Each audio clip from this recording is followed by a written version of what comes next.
Hey guys, welcome to the live stream. Rest in peace, Angelo Badalamenti. Angelo Badalamenti. I'm sorry if I mispronounced the name, but he's was a composer. He mostly did kind of like jazz music and stuff like that. Is what mostly what his thing was. But there's some ambient and some industrial and stuff like that. But he made the soundtracks for several David Lynch movies, and he also made the soundtrack to Twin Peaks, which is one of my favorite soundtracks ever. It's considered to be one of the greatest soundtracks ever made. And he made some soundtracks to some really great David Lynch movies like Mulholland Drive and Blue Velvet and stuff like that. And some stuff on stuff like what's it called? What's that one movie called? One that has Perfect Drug by Nine Inch Nails in it. Hold on. Lost Highway. All right, and other things like that.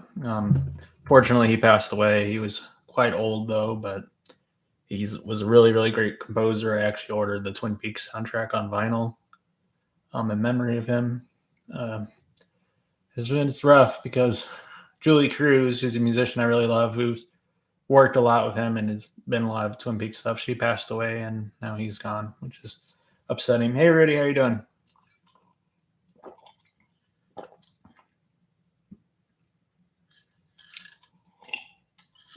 That's good. What you been up to? You listen to anything new recently or anything like that? Ever watch new shows? Anything like that?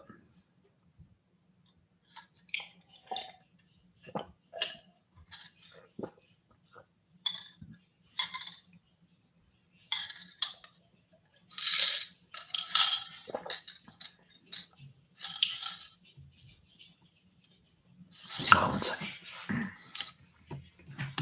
Give me a second.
I've been listening to Nine Inch Nails, Death Grips, Ween, Godflesh, and Helmet. That's pretty cool. I actually re-listened to Helmet because I remember you mentioned it in Discord. I like all those groups. If I had to rank them, I'd say Death Grips and Nine Inch Nails. Then probably Ween, then probably Godflesh, and then probably Helmet. The album I listened to by Helmet, by the way, let me see. It was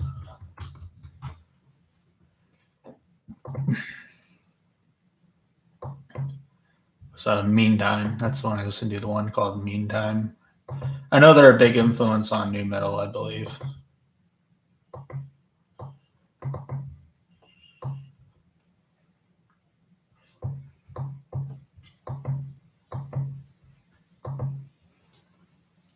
Yeah, now I'm listening to their album Betty. All right, I'll have to check that one out. I think that's the only one I listen to is Meantime. So there's another person watching. Hello, other person. How you doing? Anything you want to talk about?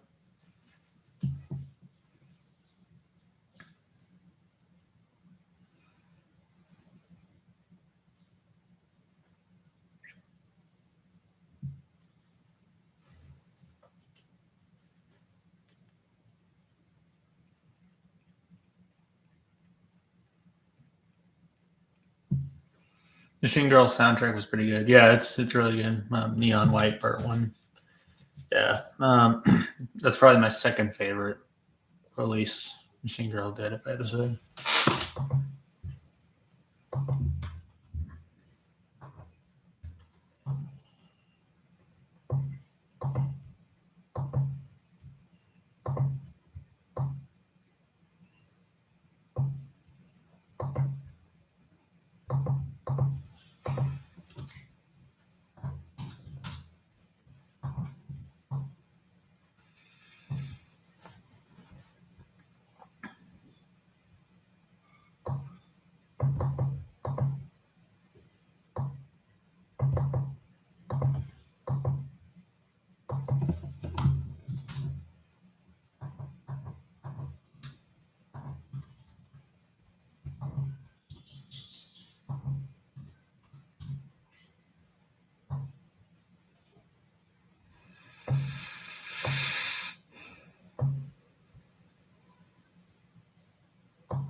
Oh, probably my favorite of 2022, along with Ants from Up There and G Codes. It's pretty cool. Have you listened to Hellfire by Black Midi? That's probably my second favorite of the year. Actually, to show you this, I got that off Redbubble. It's a poster of Ants from Up There and then a poster of Hellfire. So, got that. Yes, I have Funko Pops, I know. I'm a tad bit cringe, I know.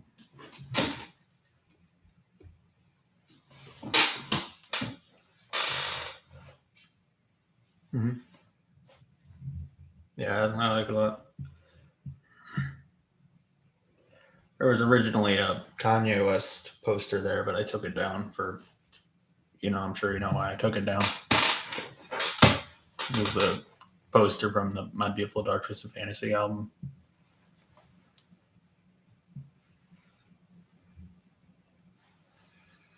I'm gonna listen to it next week. Oh, Hellfire by Black Midi. Yeah. It's a really, really great album. And it's easily one of the best of the year, and I think it's their best. But their album Cavalcade's really good too. I think I overhyped it a bit when it first came out, but Cavalcade's still pretty good. It's my second favorite they did, but Hellfire is a lot better. I would give Hellfire a 10. I'd probably give Cavalcade a 9, probably.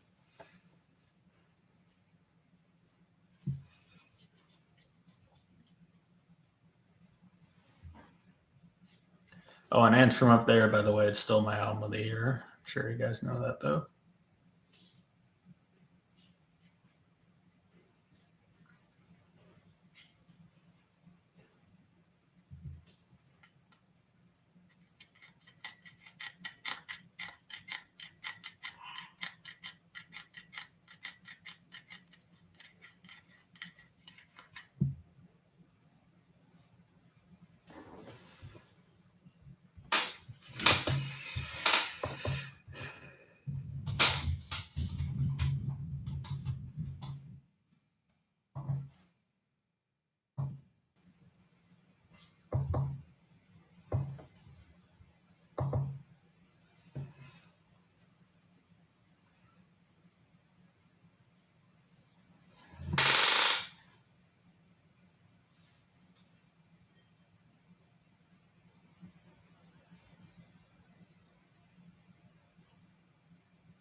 Have you ever listened to some other like anything else by Black Mini? Have you ever listened to Cavalcade or Schlagenheim? Schlagenheim's their first album, by the way.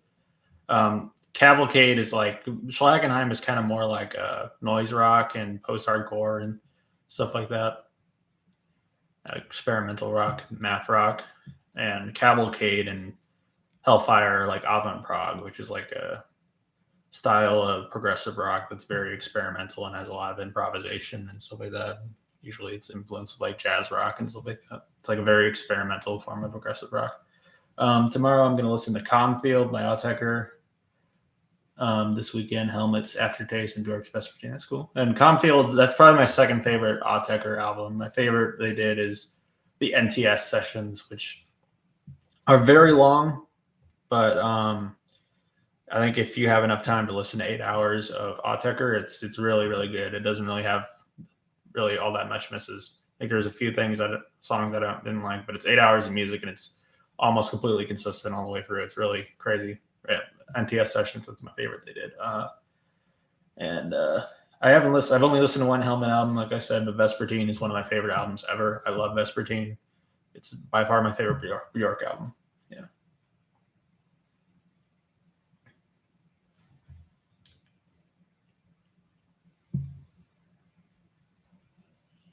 No, I haven't listened. Oh, gotcha. Well, if you like Hellfire, you should check out their other two albums. I think Hellfire is by far the best thing they've done, but their other two albums are pretty good too. I think they've pretty much gotten better after each release so far. So like Cavalcade was better than Schlagenheim. Then Hellfire was like by far the best thing they ever did so far, like without question in my eyes.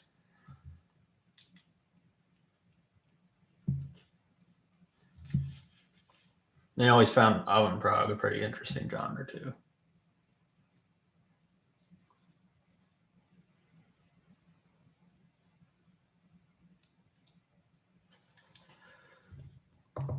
Hold on.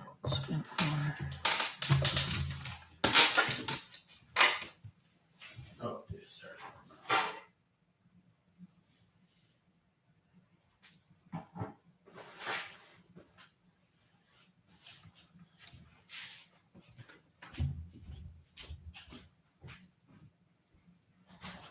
Hey, Carter. Oh, it seems.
Down and back.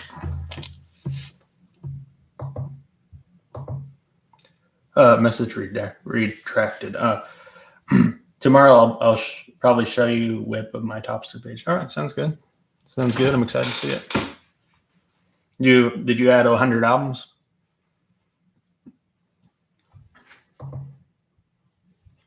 Oh, if you like Ants from Up There, you should listen to their album from last year for the first time. That album's pretty good too. I don't think it's anywhere near as good as Ants from Up There, but it'd probably be maybe my third favorite album of 2021. Probably, it's a very different sound, and people have actually, even though for the first time has gotten praise, like Ants from Up There has, but Ants from Up There got much more praise for the first time. Some people criticized it by saying they were copying Slint. I don't know if you know who Slint are. They have an album called Spiderland, and the cover art is like them all in a lake, the members in a lake, and they kind of do this kind of like a form of post-hardcore where they kind of have like some spoken word storytelling kind of thing, and it's considered to be one of the most influential albums in post-hardcore. And people have accused them of copying their style, which I don't think. They're probably influenced by it. They're probably influenced by Slint, at least on their first album. But they're obviously not copying them, I wouldn't say. But with their first album, though, it's a lot more experimental, and it's more influenced by stuff like post-hardcore and post-punk, and it has a bit of klezmer in there too.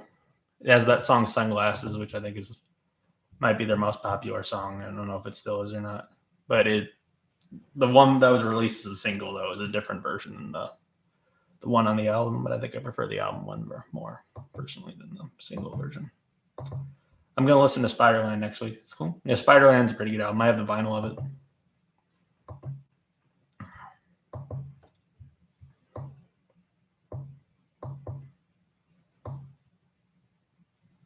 And I think I heard that like them say somewhere that for the first time was essentially what they did was it was just a collection of studio versions of like popular, like 6 studio versions of popular live tracks they've done.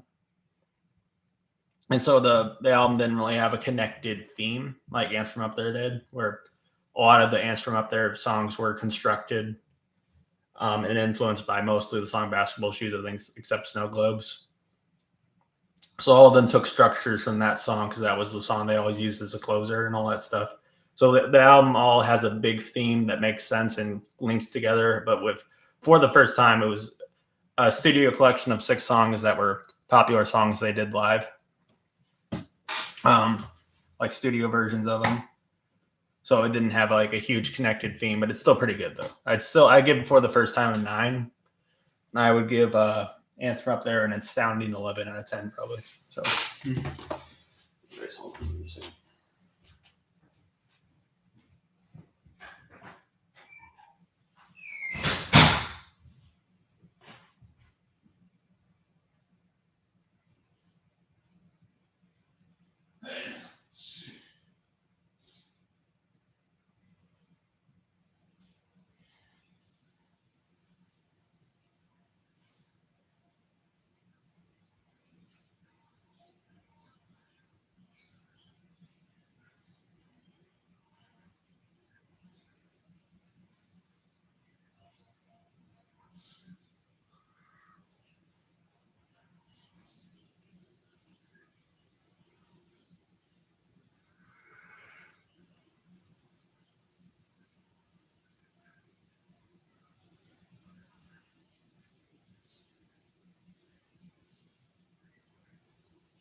All right, I'm back. I'm sorry that was going so long.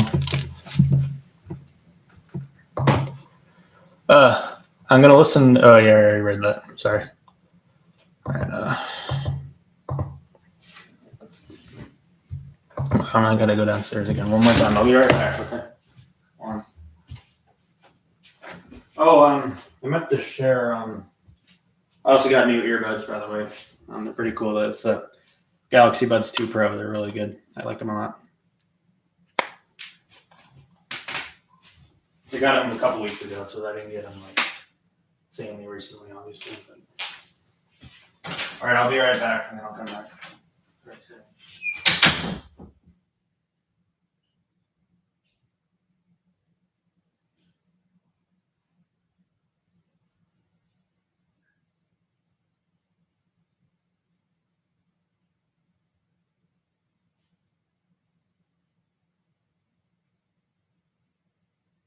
I'm back.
I heard that Helmet inspired Linkin Park, and Mike Shimoda mentioned it. And I think Refused was also a big influence on Linkin Park, and believe it or not, Aphex Twin was too. I think he said at one point, I think I remember there was like a record store day thing, and he got the Richard D. James album, and he said the glitching part in NBN was inspired by that's some songs off Richard D. James album, which I would have not have guessed, but it's interesting, I guess. And Mike Shinoda is actually a pretty cool guy, I think. I think he has some He's think he's pretty smart and he has some pretty good music taste. I think. Oh, yeah, I watched that video and yeah. Mm-hmm.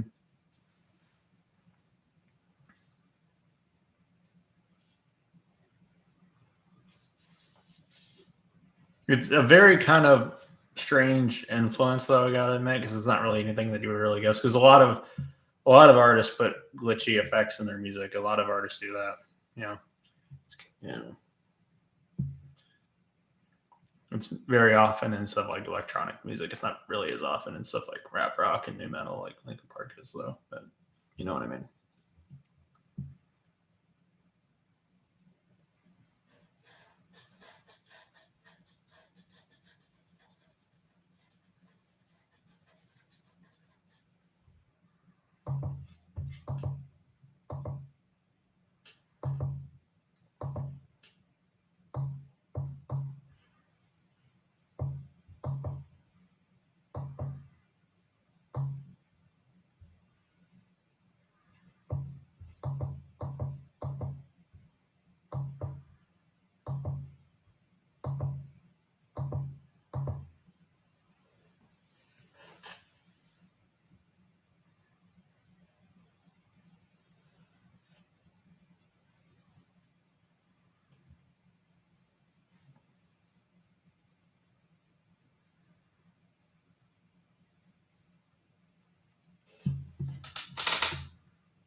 Oh, hey Carter. The people that were banned on Twitter that were journalists, right? They were journalists covering Elon Musk's like takeover for it.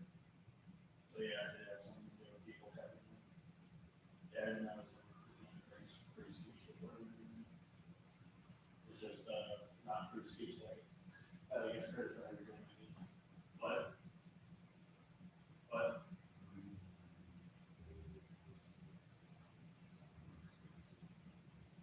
yeah,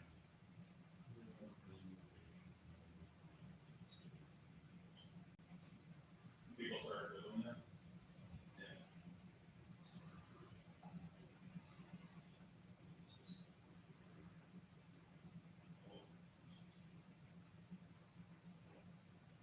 Well, it was on SNL. Oh yeah, well, I imagine they used those.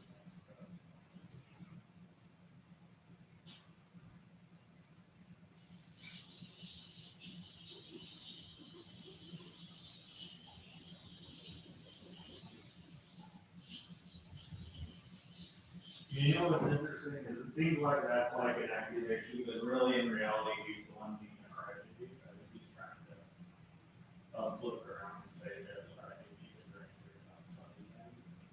But in reality he's the crybaby because he's just trying to put blame on someone else.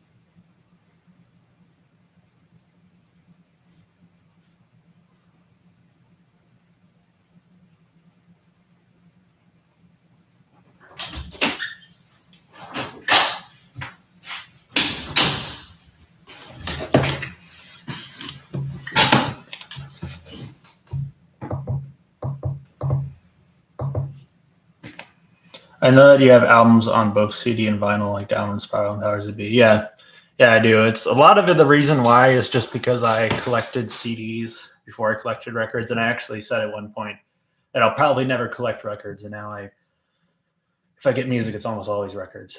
I think just the reason why originally was because I liked the booklets that CDs had, and they were smaller, easier to carry around. But I just think records are really cool because they're so big, and I like the artwork inside, and I don't know, I like the patience that you have to flip the record. It gives you more. I feel like I focus better if I'm listening to a record on the music, and uh, I like that you have to stay there to flip the record. I don't know. I like that idea of it. I don't know why, but if it's strange or not. But a lot of the reasons why is just because I collected CDs before I collected records. But there are some albums that I did something where I would get the vinyl and the CD. I don't really do that anymore. I might do it with Ants from Up There. I might get the CD box set from Ants from Up There though, just because. But I don't know. Maybe I will.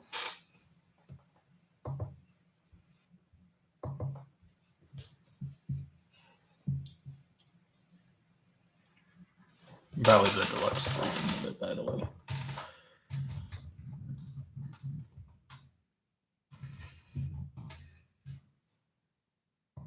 Maybe I'll get the CD version of Hellfire too, maybe.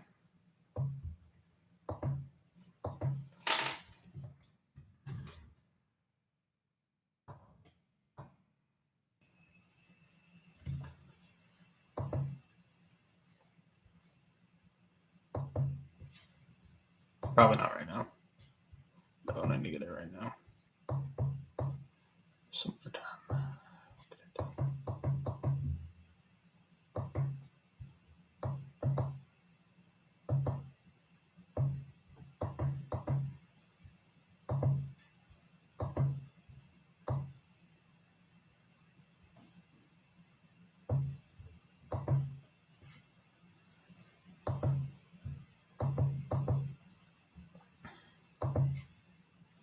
I have 2 albums and 1 EP on CD and vinyl. It's pretty cool. What is it? What album? What 2 albums and what EP?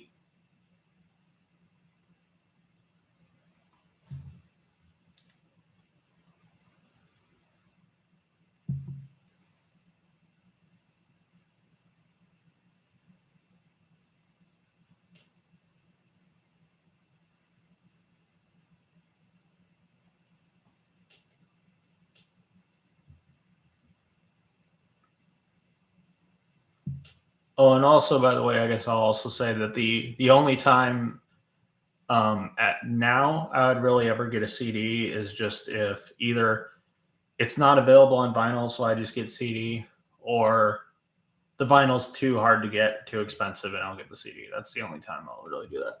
And it's just like how, so like I have Eat by Poppy on cassette, and the only reason I have it on cassette is because it's not on CD and vinyl, and I wanted to get the physical release of it because I liked it a lot. Gorella's Demon Days, Nine Inch Nails, Pretty Hate Machine, and Broken. It's pretty cool. Yeah, those are all good albums. And EP, good EP too. Broken's probably my 3rd favorite. Nine Inch Nails release, by the way. Pretty Hate Machine is probably my 4th favorite. Well, no, Pretty Hate Machine is probably my 5th favorite, actually. 5th favorite, I'm going to say. If I had to say 1, Downward Spiral, 2, The Fragile, and as I said, Disc 1 of The Fragile I prefer over Downward Spiral, but overall I prefer Downward Spiral more. But anyways, Downward Spiral, The Fragile, Broken, then probably Still, and then probably Pretty Hate Machine.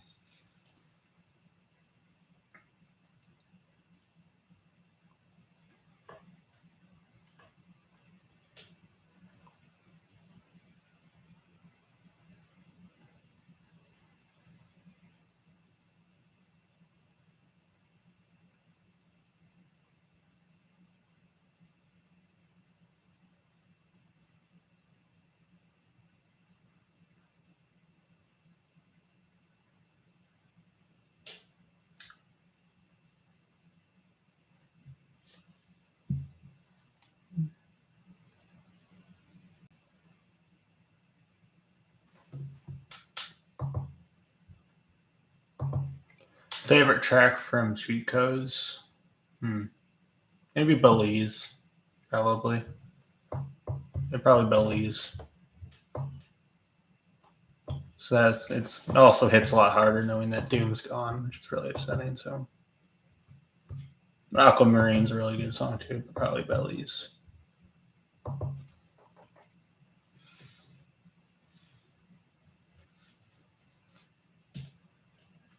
I also appreciate. I think that's a Breaking Bad reference. Doom also makes in it too, which I also appreciate.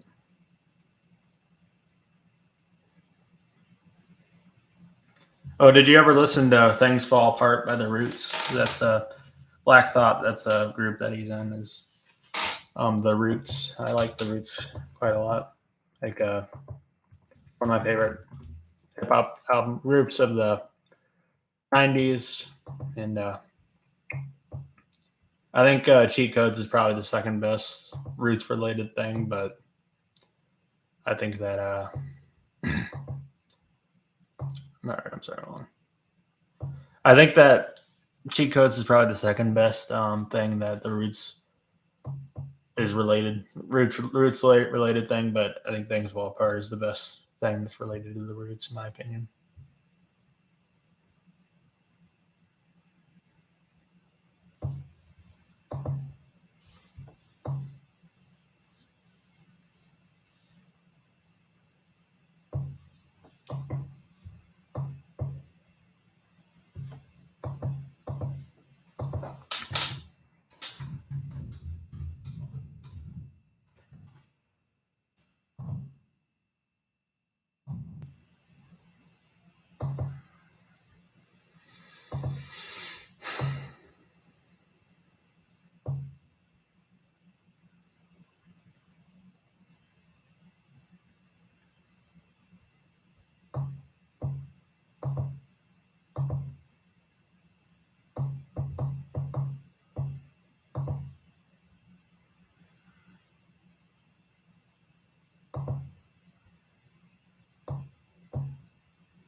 I remember I listened to that album, but I never listened to. Yeah, it's pretty cool. It's a pretty good album.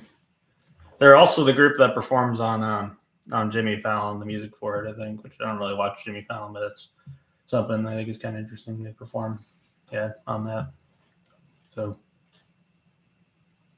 but yeah, Cheat Codes is very, very, very well produced. Danger Mouse is a really good producer.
I'm gonna watch Goodfellas and Blade Runner in the future. Yeah, they're both good movies. Wolfenstein Maximus, Lonely Much, Megamind Look, Lonely Much, Megamind Look.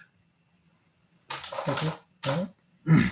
I'm gonna watch Goodfellas and Blade Runner. Yeah, Goodfellas is probably my favorite Martin Scorsese movie, and Blade Runner is amazing. I would say both of those movies are in my top 10 ever. So I don't know where to put them though, but Goodfellas is amazing. It's based on a true story too. Is that a line from Megamind? Like, only much Megamind. I don't remember. It's not. Megamind actually isn't that bad of a movie. I know there's a lot of memes off it and stuff like that, but I think it's one of the better DreamWorks movies. It works a lot better than you would think it would be. It's not something I'd watch it again though, but I think it's reasonably funny and stuff. Reasonably decent movie, I'd say. Megamind. So, yeah.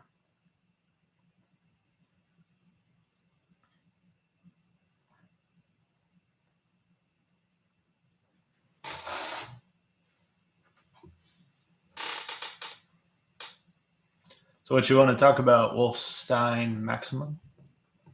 Hmm?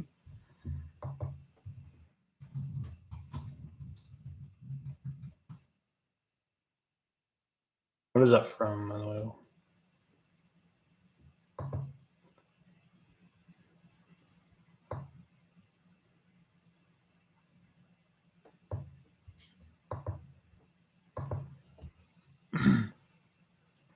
Hmm?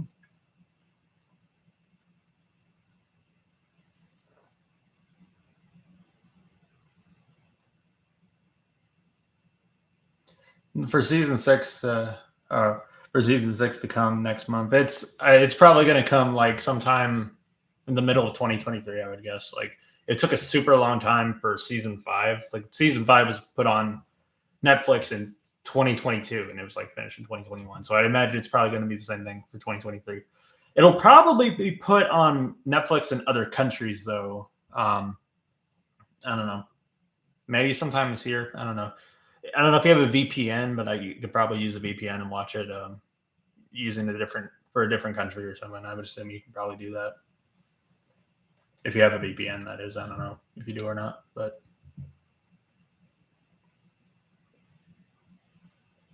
season 6 is pretty good. Season 6 is really good.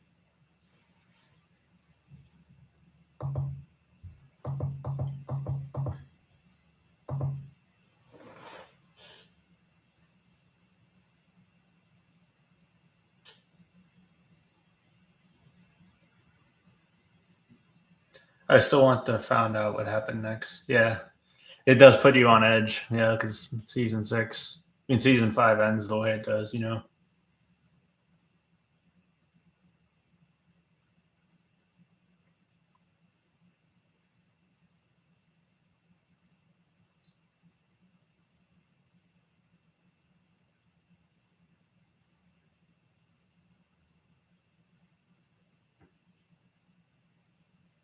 Avoid spoilers. Yeah, don't spoil anything, guys. I won't spoil anything. Don't worry.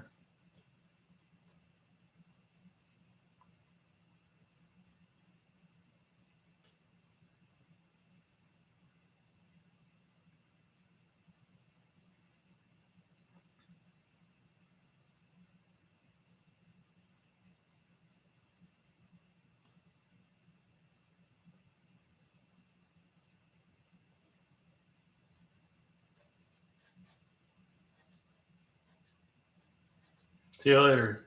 See you. It's good talking to you again, Rudy. Mm-hmm.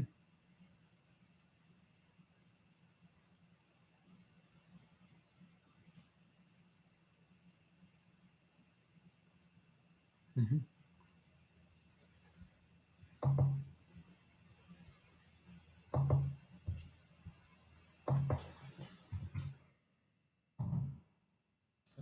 In a long, long time, I'm a rocket man. Rocket man. I don't know why I'm singing that.